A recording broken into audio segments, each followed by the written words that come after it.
La mayor parte de los historiadores dicen que venimos del hombre de Cromañón, del hombre de Pekín, del hombre de Neandertal, que venimos de los changos y que venimos evolucionando, cuando estas evidencias históricas nos demuestran que hace 4.000 años, 4.500 años, eran muchísimo más inteligentes que nosotros.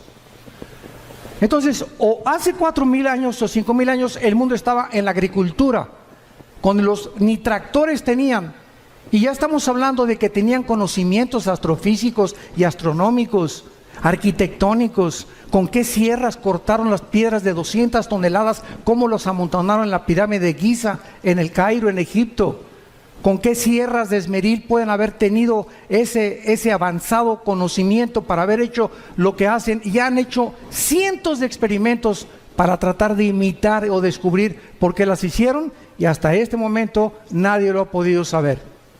Pero cuando abrimos este libro, nos damos cuenta que mientras más nos acercamos al final de la consumación de la historia humana, más luz el Espíritu Santo nos va a revelar acerca de lo que ya está aquí escrito, pero no lo podíamos entender. Les voy a dar un ejemplo para que puedan ustedes comprender lo que trato de decirles. Hace 2600 años el libro de Daniel, que es el que vamos a ver ahorita rápidamente, le dice Dios a Daniel en el capítulo 12, versículo 4, en los últimos tiempos el conocimiento aumentará. Pero fíjense lo que le dice Dios a Daniel: sella. Sellar es poner un candado. Sella esta profecía y van a pasar 2600 años y nadie la va a entender. ¿Por qué? Porque es hasta los últimos tiempos. Entonces, todos estos siglos que han pasado, podían venir la gente y los teólogos y los escatólogos a Daniel y Apocalipsis, y pues no, pues es una confusión tremenda. Y yo conozco cantidad de pastores que todavía me dicen que tienen miedo de predicar el Apocalipsis porque todavía no lo entienden y cronológicamente no lo han podido ordenar para poder desarrollarlo y enseñarlo. Esto es increíble. Pero cuando venimos a la Biblia y de veras tenemos la paciencia y la vida, quiero decirles algo, es muy importante para entender la Biblia ser puros sexualmente. Esto es la primerísima condición, la pureza del corazón. Nuestra vida tiene que estar limpia por dentro, nuestra alma, para que el Espíritu Santo no tenga ningún estorbo en revelar a mi mente y yo no tenga imágenes de pornografía, ni estar pensando con otra mujer que no es mi esposa, etcétera, etcétera. El Espíritu Santo es más sensible que una paloma, por eso se le compara con una paloma.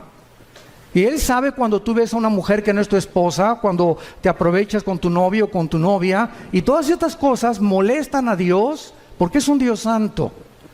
Pero eso sí, ¿verdad? Cuando se trata, a ver, explíqueme la predestinación, y explíqueme esto, ¿y por qué no entiendo estas cosas? ¿Y sabes por qué? Por tu vida sucia. Porque cuando comiences a limpiar tu vida y a tomar en serio a Dios, no te imaginas de qué forma se va a ampliar tu capacidad de percepción y de discernimiento espiritual para que entiendas las cosas profundas de Dios. En uno de los salmos dice la Biblia: al pueblo Dios le dio a conocer sus obras, a Moisés sus caminos. Qué tremendo está esto.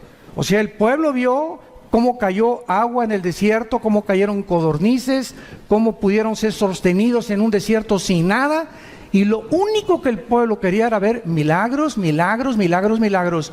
Pero durante 40 años el pueblo en el desierto nunca tuvo el conocimiento de los caminos de Dios. ¿Por qué Dios hace lo que hace? Y esta es la razón también por la cual muchos cristianos se desaniman y se frustran. Es que no me ha funcionado el cristianismo y Dios no me ha contestado mis oraciones. Y la raíz de todos los problemas es el pecado. Nuestra vida sucia, nuestra vida que no está limpia delante de Dios, las tranzas, la deshonestidad, la falta de integridad, en todas estas áreas tenemos que tener muchísimo cuidado para que podamos dejar la libertad al Espíritu Santo y Él pueda ampliar nuestro entendimiento. Y en esta generación, como dice Daniel 12, los entendidos entenderán.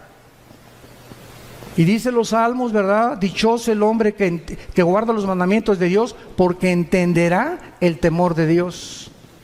Y si tú no quieres seguir a Cristo cargando una cruz, no lo sigas. Y si no quieres negarte a ti mismo, te va a costar más trabajo.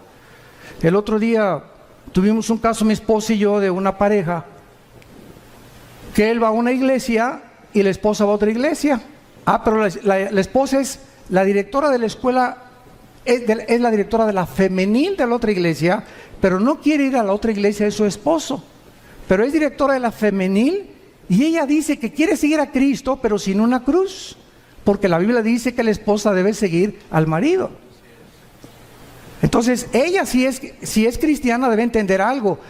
Una cruz es seguir a Cristo haciendo sacrificios. Pero hay cantidad de cristianos que quieren seguir a Cristo con la novia fornicando, quieren seguir a Cristo, uno por acá y otro por allá, y dicen que siguen a Cristo. Increíble. Y a Jesús no lo sigues así. Implica sacrificio seguir a Cristo. Tenemos que entender esto y negar nuestros intereses personales. Una mujer de Dios dice: Padre Santo, me gusta mi iglesia, pero mi esposo va a otra iglesia y a menos que no sea una secta, no tienes por qué seguirlo, pero no era una secta, era otra denominación. Entonces me sacrifico y voy con mi esposo y le voy a dar gusto a mi esposo y voy a orar por él, ¿verdad? Señor, pero yo quiero estar en tu voluntad. Y ahí es donde está la bendición. Pero estamos tan equivocados en tantos detalles tan pequeños que queremos seguir diciendo que somos cristianos y tenemos tantas cosas en nuestra vida que están muy lejos todavía del carácter de Jesús. Acuérdense que cuando lleguemos al cielo, Dios nos va a preguntar: pues ¿cuántas almas ganaste? Bueno, 5 millones de almas. ¿Cuántas iglesias hiciste? Tuve 600, di cobertura, 800 iglesias. Todas estas cosas que hagamos, a Dios, ¿qué le van a sorprender? A Dios, ¿qué le van a poder decir, verdad? Caray, te felicito, mi hijo, al llegar al cielo. Solo una pregunta va a haber para todos nosotros. Una sola pregunta: ¿cuánto te pareces a Jesús? ¿Cuánto nos parecemos a Jesús? Dios está formando el carácter de Jesús en nosotros. Dice Romanos 8 que estamos siendo conformados a la imagen del Hijo. A Dios no le impacta lo que hagamos, sino lo que somos. Hay misioneros que yo conozco y pastores que tienen, en toda su vida ganaron 4, 5, 6 almas, o tuvieron discípulos como el que nos guió a mi hermano Alejandro y a mí, un misionero norteamericano bautista que nos ganó para Cristo, y ganó solamente a 7 personas. Él oró por 7 discípulos. Vino a México y le dijo: Señor, dame 7 discípulos en México, en la Ciudad de México. Y mi hermano y yo fuimos de los privilegiados de estar con este hombre de Dios. Y él se murió y nada más ganó a 7 discípulos. Y los 7 discípulos somos los 7 cristianos ganadores de almas, y estamos en el ministerio de Cristo. Cuando lleguemos al cielo, todo el fruto que podamos nosotros tener va a ser para Él. Pero Él supo lo que es servir a Dios. Entonces no se trata también de tener grandes multitudes y grandes aquí, cosas por acá, porque ahorita es lo que más llama la atención. Ahorita se trata de hacer discípulos. Yo te pregunto a ti que eres cristiano, desde que tú te convertiste, ¿a cuántas almas has ganado para Jesús? Nadie levante la mano. ¿A quiénes les has hablado desde que te convertiste de Jesús? ¿Tienes alguien en tu casa, tu hija, tu hijo, tu primo, tu mamá, a quien estés discipulando? ¿A quien le compartas lo que aprendes los domingos en la iglesia o en los seminarios? ¿O todo para acá, todo para acá, todo para acá y nada para allá? Y lo que Dios nos da es para bendecir. No recibimos nada que guardemos para nosotros. Todo es, Dios me lo da para darlo. Me da conocimiento para alimentar. Me bendice para que yo sea de bendición. Me fortalece para que yo fortalezca. Me anima para que yo anime. Nunca nos quedamos con nada, porque es cuando comenzamos a vivir para nuestros propios intereses. El anticristo va a ser la personificación de la maldad, la obra de arte de Satanás. Dice en el libro de Daniel capítulo 8 versículo 23: y al fin del reinado de estos, está hablando de Babilonia, el actual Irán, que Babilonia es Irak, lo vamos a ver ahorita. Irak, Irán, Grecia y lo que fue el antiguo imperio romano. Cuando terminaran estos 4 naciones y desaparecieran del mapa, y volviera otra vez el anticristo a resurgirlas otra vez y a revivir el antiguo imperio romano y el imperio griego para que el anticristo pueda preparar su entrada, dice la Biblia que cuando los transgresores lleguen al colmo, se manifestará un rey altivo de rostro, entendido en enigmas. En otras palabras, Dios no va a levantar al anticristo hasta que la raza humana llegue al colmo. Yo les pregunto, ¿qué es llegar al colmo? La Biblia nos los enseña. Hubo dos ciudades en la Biblia, en Génesis 18 y 19, Sodoma y Gomorra. Y Dios le dijo a Abraham, oye Abraham, ven para acá. No voy a revelar nada sin que tú no lo sepas. Voy a destruir esas dos ciudades. ¿Pero por qué? Le dice Abraham. Porque no hay justos en las ciudades. No las voy a destruir por la depravación sexual que hay, sino porque no hay justos suficientes para que yo no las destruya. ¡Qué tremenda lección de Dios! Y pues ya saben todos, ¿verdad?, que Abraham le dijo a Dios, oye, si hay 50 justos, la perdono. 40, la perdono. No encontraron más que uno solo, Lot. Porque hasta la esposa se quedó convertida de sal. Entonces vemos que Dios actúa cuando llegan al colmo las maldades y cuando los buenos ya no hacen nada. Dice el dicho que los malos duran hasta que los buenos no hacen nada.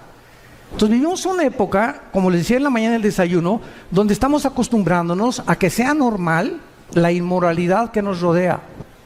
Las revistas, vas al dentista y revistas de pornografía. En la mañana Vidito y Capulina también ya, quién sabe, con chavas arriba de sus rodillas. En las telenovelas ya es un asco, ¿verdad? Todas las cosas que pasan, las películas. Ya es impresionante por todos lados las espectaculares, ya de descarados. Tú vas ahorita, por ejemplo, a Toronto, Canadá, y hay una mujer desnuda de casi 50 metros de altura, el espectacular.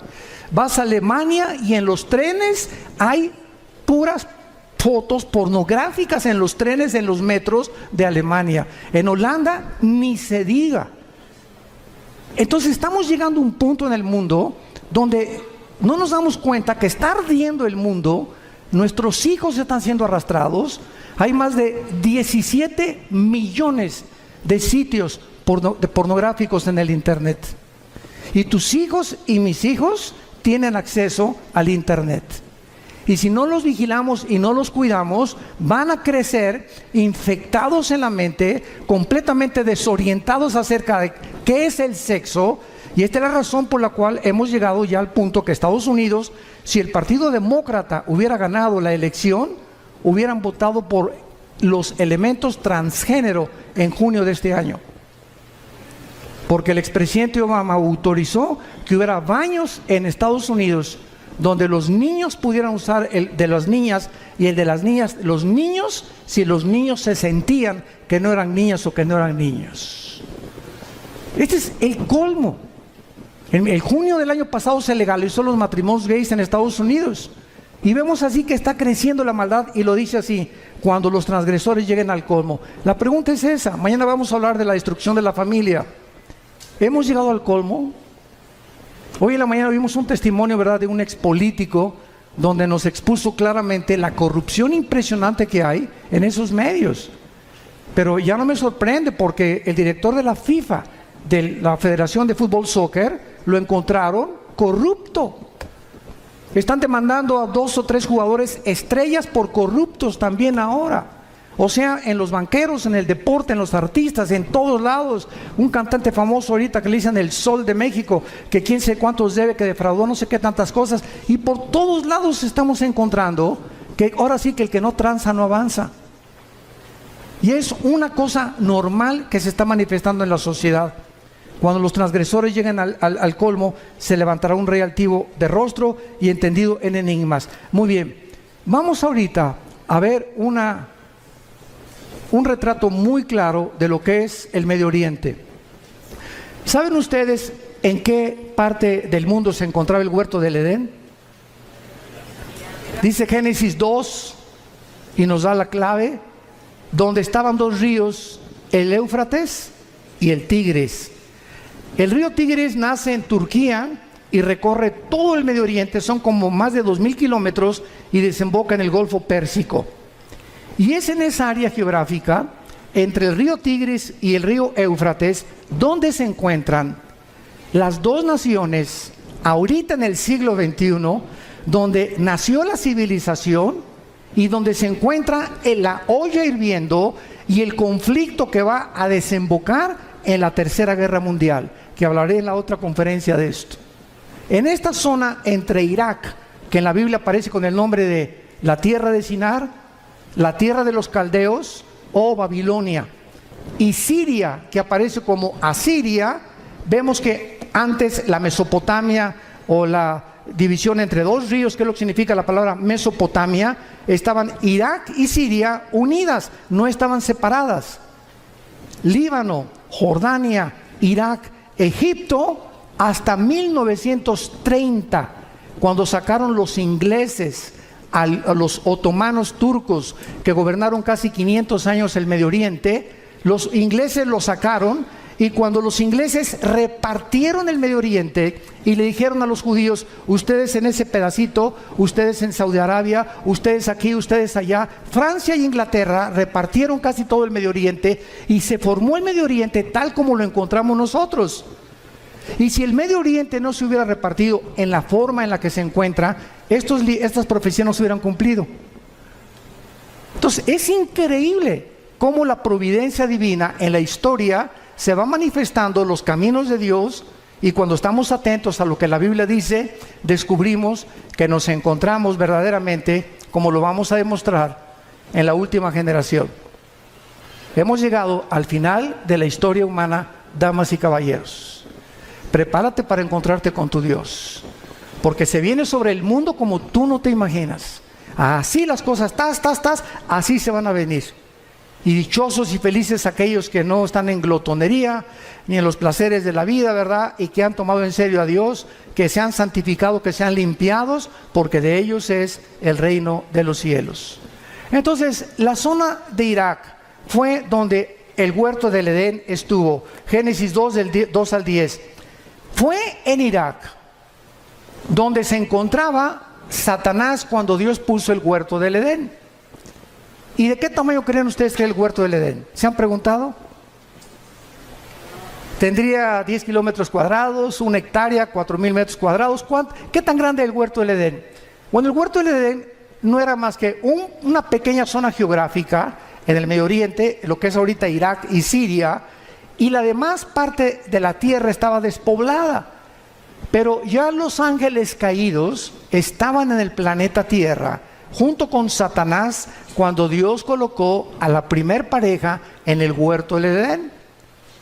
Y cuando Dios crea a Adán y Eva, las flores no tenían espinas, los leones no mordían, no había veneno en los alacranes, ni tampoco en las víboras, no había tormentas, no había tsunamis, no había nada de lo que nosotros estamos experimentando siglos después.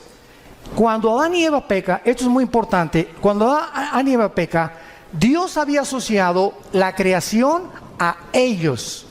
Si ellos permanecían en comunión con Dios, Dios bendecía la creación. Pero si ellos pecaban, escuchen esto, cuando pecaron, su genoma fue alterado. No sé cuántos sepan lo que es el genoma.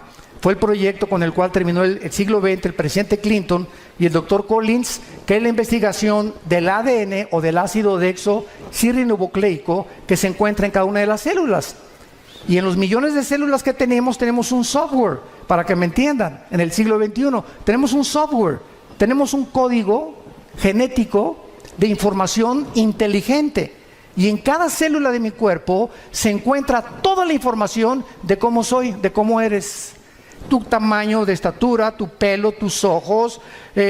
Venimos heredando desde Adán, los hombres el cromosoma Y, que las mujeres no lo tienen. Las mujeres tienen cromosoma XX, nosotros tenemos cromosomas XY. Y esta es la razón por la cual hasta 1860, cuando Gregorio Mendel descubre las leyes de la herencia, que entiende por qué José no podía meterse con María para que naciera el Hijo de Dios. Pasaron 2000 años. ¿Por qué José no tuvo relaciones con María para que naciera Cristo como tú y como yo? Pero se descubren las leyes de la herencia.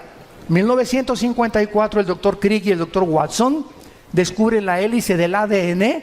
El siglo XX termina con el descubrimiento más grande científico de la historia, el proyecto del genoma humano, donde dice el presidente Clinton en la Casa Blanca: hemos entrado por primera vez a descubrir el libro de la vida. Y desde que el hombre comienza a introducirse en el ADN y a investigar el ADN, que es lo que determina nuestra genética de cada uno de nosotros, descubre la mayor parte de los científicos ateos que era imposible que viniéramos de Chita, que la mentira y el fraude intelectual más grande del siglo XX, darwiniano, como decía el ministro de propaganda de Adolfo Hitler, Joseph Goebbels, cuando una mentira se predica 10 años, 100 años, se acaba aceptando como una verdad. Entonces comienza el siglo XXI y cantidad de científicos ahorita ateos, que estamos viéndolos en internet, se están convirtiendo porque el ADN niega que el ADN de un mamut sea igual al de un camello o al de un rinoceronte, o el ADN del chango sea igual al del águila, o el del águila sea igual al del halcón. Y cada uno de nosotros tenemos en cada especie, porque hay 4 especies: la especie humana, la especie animal, la especie de las aves y la especie de los peces. Y no venimos las 4 especies que hay, las 4 características o elementos que forman el mundo que nos rodea. Ninguno tiene el mismo ADN, como ninguno tiene las mismas huellas digitales. Increíble. Entonces comienza la ciencia a ser revolucionada y entendemos que cuando Adán y Eva pecaron, cambió la genética de la creación. Las rosas comenzaron a crecer con espinas. Los animales se comenzaron a volver feroces. Comenzó la naturaleza a volverse enemiga de nosotros, con tornados, con huracanes, con inundaciones, etcétera, etcétera. Comenzaron a propagarse todo lo que se llama la propaganda bacteriológica, los virus, los microbios que comenzaron a atacarnos, se volvieron nuestros enemigos, y todo debido al pecado humano. Por eso dice Romanos 8 que la creación gime a una, esperando la redención de nosotros, porque cuando seamos redimidos nosotros, la creación regresará al huerto del Edén otra vez.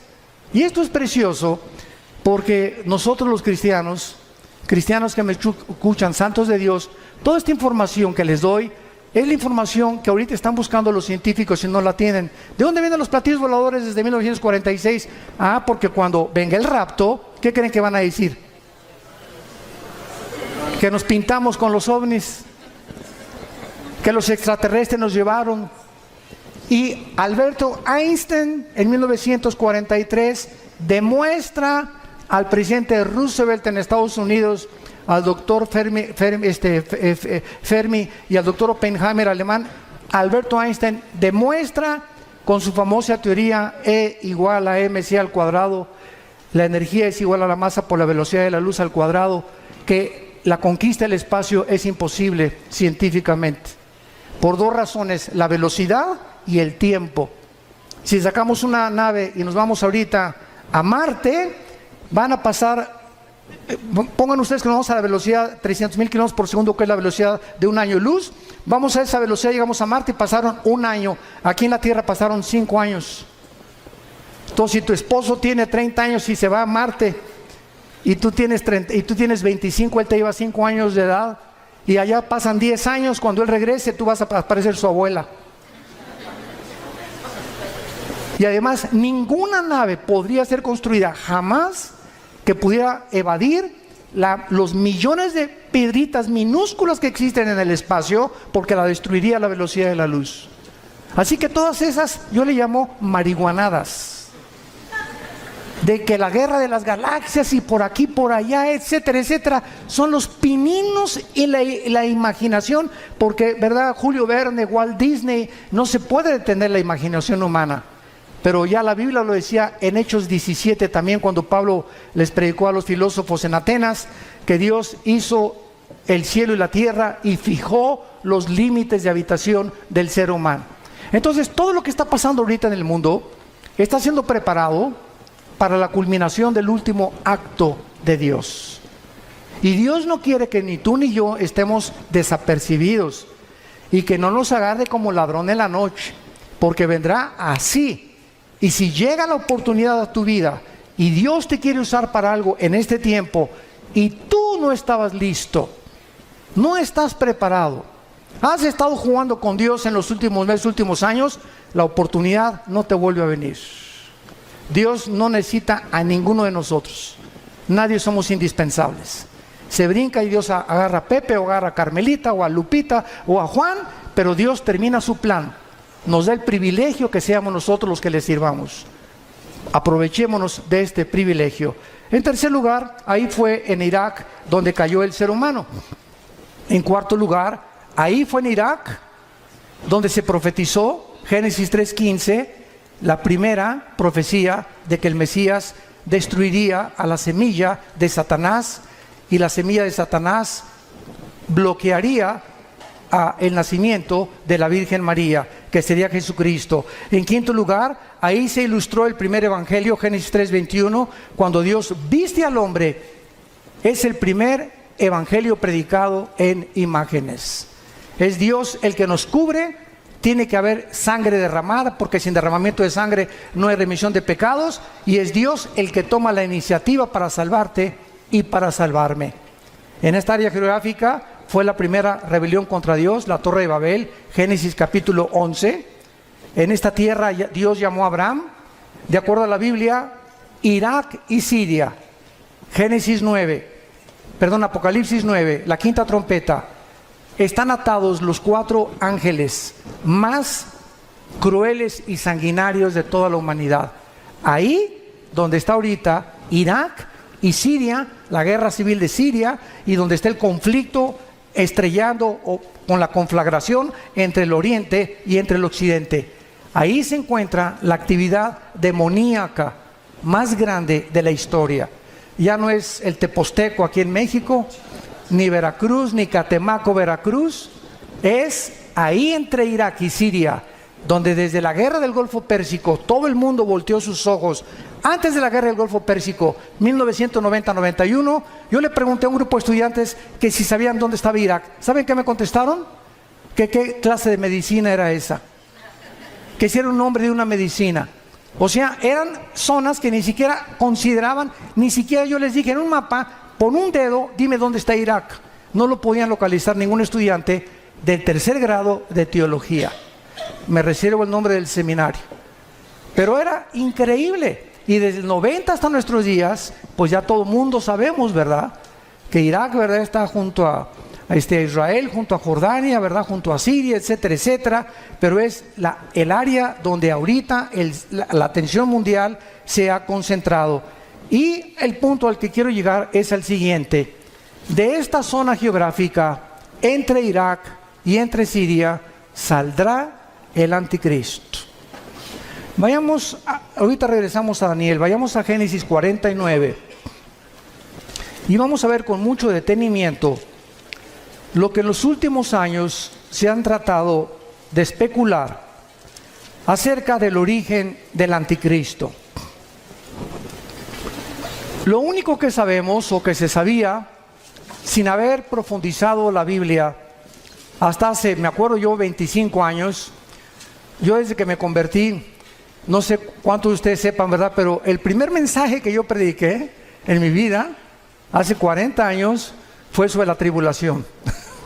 O sea, desde que comencé a predicar, Dios me trajo a la profecía y a la apologética, que es la defensa de la fe. Son las dos áreas de las ramas de la teología donde me he especializado más, en la profecía y en la defensa de la fe, la apologética.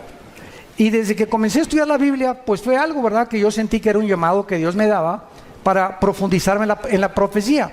Y a través de todos estos años, pues me metí, yo he predicado 3 veces todo el libro de Apocalipsis, versículo por versículo. Lo pueden conseguir, son 100 conferencias, versículo por versículo, los 22 capítulos. Pero lo he predicado 3 veces, pero lo he grabado 3 veces, pero lo he predicado como 6 o 7 veces en toda mi vida que llevo de cristiano. Y cada vez que lo predico encuentro algo diferente. Y cada vez que predico tengo más luz. Y cada vez que predico a la luz de los descubrimientos científicos que están sucediendo en el mundo, como lo de la genética, como el proyecto Genoma Humano, etcétera, etcétera, entiendo más por qué hace 2000 años el apóstol Juan en Apocalipsis dijo que el anticristo marcaría con el 666 a la humanidad. ¿Cómo podría ser posible si no se hubieran inventado las computadoras? ¿Cómo podíamos ser posible que en el capítulo 11 de Apocalipsis, cuando se maten a los 2 testigos, dice que todas las tribus y todas las lenguas verán al mismo tiempo el mismo evento? ¿Cómo podría ser posible si no se hubieran inventado los satélites de comunicación en los 70 del siglo pasado? Entonces todo va cobrando sentido conforme la ciencia va aumentando y nosotros decimos, ¿verdad? La Biblia tenía razón. Hasta que se descubre la genética, se entiende por qué María no podía tener relaciones con José. Porque si José se hubiera metido con María, el esperma Y, el cromosoma Y del varón, viene infectado desde Adán, porque nosotros transmitimos el pecado. La mujer es la receptora, nosotros traemos la semilla a los varones.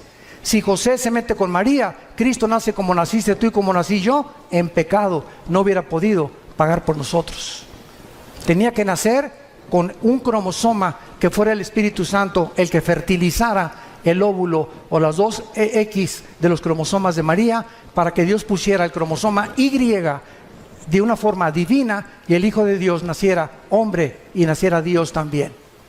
Todas estas cosas las comenzamos a comprender gracias a los descubrimientos de la ciencia. Y cuando la ciencia descubre algo, la ciencia dice, la Biblia se nos adelantó. Y la Biblia es más moderna que el periódico Mañana en la Mañana. Todo lo que estamos viendo ahorita, ya la Biblia lo decía, pero pues los cristianos siguen con Ricas y Famosas, el Calimán, las telenovelas, peleándose, viviendo en pecado, queriendo saber cosas y teología, y me quiero ser pastor, o quiero ser misionero, o por qué no bendice Dios mi hogar, por qué no tengo dinero, por qué no prospero, etcétera, etcétera, simplemente porque hay una sola condición. La bendición para la bendición es la obediencia.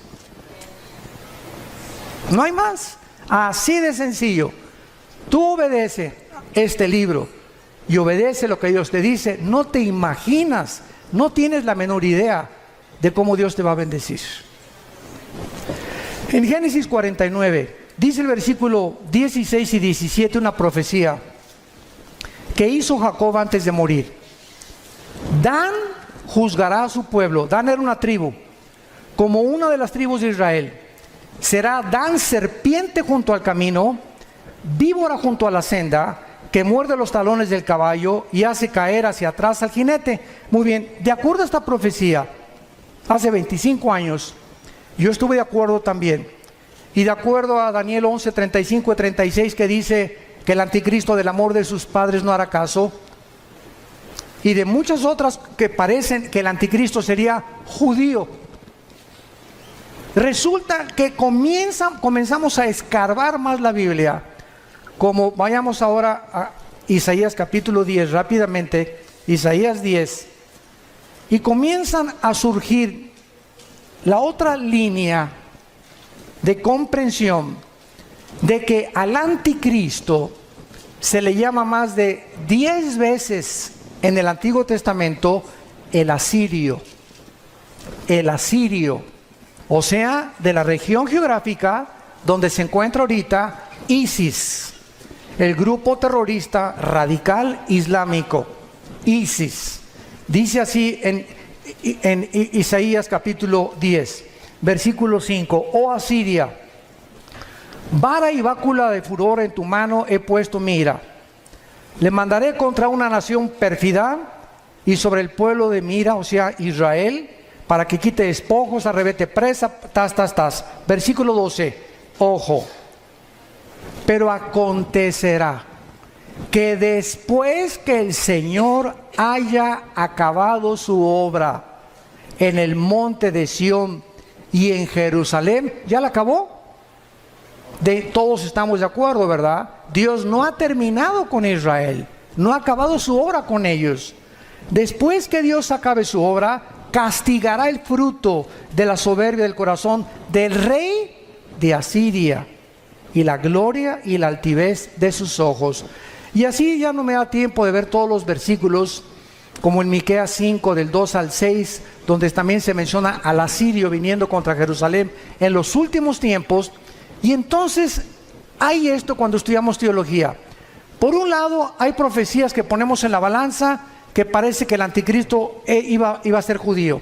Y ponemos en la balanza otros versículos que nos amuestran que el anticristo viene definitivamente de Asiria, de donde se encuentra ahorita ISIS. ¿Cómo podemos compaginar cuando encontramos en la Biblia que se predica la predestinación, pero también se predica la responsabilidad humana? ¿Cómo podemos entender que la salvación no se pierde y unos dicen que sí se pierde la salvación? Entonces vemos aparentemente doctrinas o líneas de pensamiento que parece que se contradicen una contra la otra, pero el problema está en nuestra mente y no en Dios, en nuestra falta de comprensión. Vean ustedes este ejemplo del anticristo.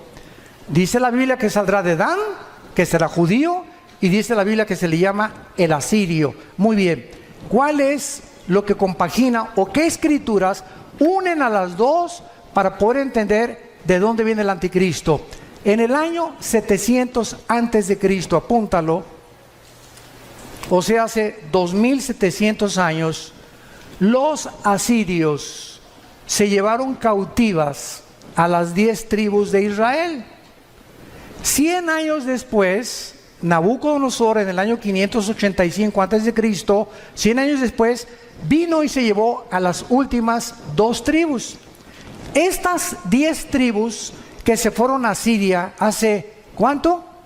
2700 años, se diluyeron en el mundo entero. Y ahorita los judíos no saben quiénes son. Hay judíos mexicanos que a lo mejor tú eres y no lo sabes. Hay negritos, hay costarricenses, hay italianos, hay brasileños, hay españoles, hay ingleses. Están revueltos en el mundo los judíos. Y ahorita solamente hay los que creen que vienen de Leví, de la tribu de Leví, y los de Cojén, que son los sacerdotes. Pero de las 10 tribus desaparecidas es el misterio que solo Dios sabe, que los va a levantar 12,000 de cada tribu en Apocalipsis 7. Entonces, ¿cuál es la respuesta? Que el anticristo puede ser judío y al mismo tiempo ser asirio. ¿Sabían ustedes que ahora los sociólogos están llegando a corroborar que Hitler era judío? Que tenía raíces judías, tu paisano. Increíble, ¿no? Han pasado siglos y comenzamos a descubrir cosas que dices, Dios mío, güey, a lo mejor yo no sé ni de dónde vengo, pero tenemos antecedentes de quién, a lo mejor desciendes hasta de Pancho Villa. Pero así es la genética. Entonces el anticristo, ¿verdad?, surge geográficamente de Asiria, y es lógico, ¿verdad?, que también haya sido perteneciente a una de las tribus de los judíos, que es la tribu de Dan. Ahora, cuando este líder de ISIS declaró que querían establecer el califato en todo el Medio Oriente y borrar la frontera entre Irak y entre Siria para establecer el califato, la palabra califa significa el sucesor en el idioma del Islam. Entonces los califas eran los que decían que eran sucesores directos de Mahoma. Y el musulmán está dividido en 2 ramas, en los sunnis, que son el 85%, ISIS es suní, y los chiitas, que son el 15%, que viven en Arabia Saudita y en Irán. Y casi todo el Medio Oriente son sunnis, son los que controlan y matan a los hermanos chiitas porque dicen que son los únicos sucesores de Mahoma.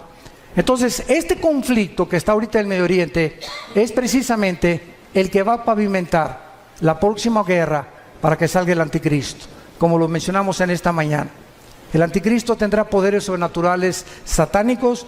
Vayamos rápidamente a Apocalipsis capítulo 13 y veamos lo que el apóstol Juan menciona acerca del poder impresionante que el anticristo tendrá, y algo muy importante que les quiero compartir. La mayor parte del mundo cree que el anticristo va a gobernar el mundo entero. ¿Por qué? Porque aquí en Apocalipsis hay un versículo que dice que estará sobre todo tribu, lengua y nación. Pero lo mismo se dijo de Nabucodonosor en su tiempo, y era tribu, lengua y nación del tiempo en que Nabucodonosor vivió y de la nación de Babilonia. Alejandro el Magno se menciona que también abarcó el mundo entero conocido. ¿Cómo sabemos que el anticristo no va a gobernar todo el mundo? Porque en Daniel 11, 40 al 45 dice que el rey del sur se levantará contra el rey del norte, harán guerra contra el anticristo tendrá que destruir Egipto, y en Apocalipsis 16, 12 al 16 dice que los reyes del oriente vienen al Armagedón, Joel capítulo 3, al valle del Megiddo o al valle de Jezreel, a pelear contra el anticristo. Entonces el anticristo va a gobernar 10 naciones nada más, 5 de Europa y 5 del Medio Oriente, que pertenecían al antiguo imperio romano, que es otra profecía del capítulo 2 de Daniel, del estatua de Nabucodonosor, que representa los 10 dedos y los 10 cuernos de Apocalipsis capítulo 17, que tampoco nos daría tiempo de poder cubrirlo.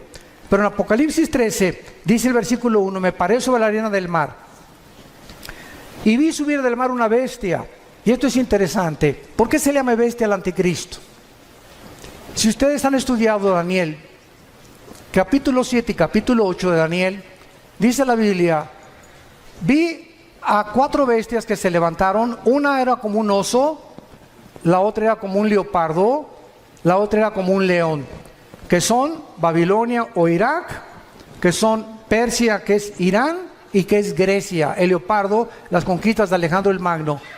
Pero cuando se descubre la 4ª bestia, no hay un nombre que el Espíritu Santo haya podido definir o adjudicarle al 4º imperio, que es el del anticristo, más que una bestia terrible. O sea, de acuerdo al Espíritu Santo, no hay una bestia tan sanguinaria, depredadora, que se pudiera utilizar como un ejemplo para poder compararlo con la ferocidad, la crueldad, el odio y el orgullo y la altivez de este hombre que será la obra maestra de Satanás. Y por eso se le llama simplemente una bestia. Y la palabra bestia en el griego, terión, es una bestia depredadora. No es un animal como un perro que es domesticado, como un caballo o como una gallina, sino que son bestias depredadoras, porque esta es la naturaleza que tendrá el anticristo. Y vean ustedes de dónde surge el anticristo, de acuerdo a Juan. Me paré sobre la arena del mar. ¿Dónde estaba Juan cuando escribió esto? En el mar Mediterráneo. De esa zona del mar Mediterráneo es donde el anticristo va a surgir. No de México, de Querétaro menos. Ni de Inglaterra, ni de Italia, ni de Alemania, ni de Brasil, ¿verdad? El anticristo va a surgir del área geográfica donde ahorita, en el siglo XXI, se encuentra Irak y Siria. De esa área en la que está a punto de estallar una guerra, una vez que esta guerra explote, él saldrá de las ruinas a tratar los tratados de paz, a ofrecer maravillas de soluciones a la pobreza, a los problemas entre los árabes y los judíos, a los problemas bancarios, a los problemas de la economía, y el mundo se quedará absorto ante la inteligencia y los poderes sobrenaturales del anticristo. Dice en el versículo 5, también se le dio una boca que hablaba grandes cosas y se le dio autoridad para actuar. ¿Cuánto? 42 meses, que equivalen a 3 años y medio. Es todo lo que el anticristo va a gobernar. Los primeros 3 años y medio de la tribulación será para consolidar su reino y su imperio, y los últimos 3 años y medio será para poder pelear y tratar a través de la fuerza y de la violencia y de comprar y de corromper a muchos reyes y gobernantes del mundo su imperio y tratar de gobernar el petróleo en el Medio Oriente, porque debajo de Irak, de Arabia Saudita y de Irán se encuentra el 65% de las reservas petroleras del mundo entero. No nos extrañe por qué el Armagedón, que es lo que vamos a hablar después de esta conferencia, la Tercera Guerra Mundial, ahí se van a juntar porque ahí es donde está el petróleo y es el oro negro, y el que controla eso va a controlar el mundo entero también. Y dice en el versículo 17 de Apocalipsis 17, y que ninguno pudiera comprar ni vender, sino el que tuviera la marca o el número de la bestia o el número de su nombre. Aquí hay sabiduría. El que tiene entendimiento, cuente el número de la bestia, pues es número de hombre y su número es 666. ¿Saben ustedes qué es la gematría? Apúntalo, gematría. Es la rama de la teología que estudia el valor de los números en las letras hebreas y griegas. ¿Por qué Dios escogió que la Biblia fuera escrita no en totonaco, ni en maya, ni en zapoteco, ni en otomí, ¿verdad? Ni con los aucas, o ni siquiera en lenguaje español o italiano o francés? ¿Por qué Dios escogió dos idiomas, el hebreo y el griego? ¿Por qué? Dios lo que hace, lo hace con un propósito sabio siempre detrás, porque el hebreo y el griego son los dos únicos lenguajes que cada palabra tiene un valor numérico. Por ejemplo, la famosa V de Víctor en el griego representa el 5, la X al 10, el 50 ¿cuánto? Ni sabes. La D, ¿verdad? El 50, el 1000, ¿verdad? Entonces, cada letra tiene un valor numérico, se llama la gematría. Cuando el Espíritu Santo escogió el 666, ¿saben qué significa? Porque dice aquí hay sabiduría, el que le entienda. ¿Cuál es el número de nosotros? El 6. ¿Cuál es el número de la Trinidad? El 3. 6, 6, 6 es el hombre elevado a Dios, elevado a la deidad, que es el sueño que Satanás le dijo a la mujer: serás como Dios. Entonces el anticristo es la obra maestra de un ser humano que el Satanás toma y lo eleva a la capacidad de ser un Dios, aunque no era un Dios. Por eso se le llama el 666, el hombre elevado a la deidad o a la divinidad, que es lo que Dios quiere que nosotros tengamos cuidado. No somos dioses, no somos autónomos, somos agentes morales responsables, no nos creamos a nosotros mismos y debemos nuestra obediencia al Señor.